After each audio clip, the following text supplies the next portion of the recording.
izvēlēties jaunas digitālās klavieres, kādas es tev iesaku iegādāties.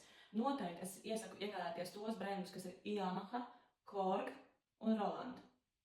Tie ir populāri brendi, un atsauksmes no bērnu vecākiem ir labas un nav sūdzības. Arī šīs klavieres lietojot vairāk par 5, 6, 7 vai 10 gadiem. Savukārt tāda brendi kā Medeli un Casio, esmu dzirdējis visādus brīnumus. Viņas iegādājoties, piemēram, pēc gada vai 2 sāk taustiņi džingstēt. Neatskan. Tad ir nepieciešams labot. Protams, šī labošana notiek par garantiju, ja garantija vēl nav beigusies. Bet salabojot, piemēram, pēc nedēļas nākamais taustiņš cits, pilnīgi taustiņš tāds džingstēt. Un skaņa nav tīra un saprotama. Un šādas kļūdas ir šīm klavierēm. Savukārt vēl viena svarīga lieta, ko jāatceras, ka klavieres digitālās ir arī nepieciešams saudzēt.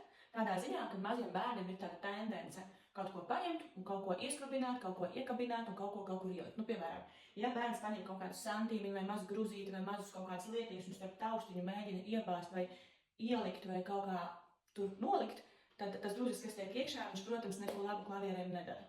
Un tad arī var rasties tā problēma, ka taustiņš neatskan vai neskan, un tad ir nepieciešams sakt meistaru. Un ko es vēl iesaku, Yamahas brendam ir tāda vesela sērija Yamaha Clavinova klavieres. Tās ir nedaudz augstvērtīgākas par visām pārējām Yamahas klavierēm, un man tās pašai ļoti patīk. Ir dažādi modeļi, dārgāki, lētāki, bet tā skaņas kvalitāte ir augstāka. Lai tev izdodas atrast savas pašās klavieres.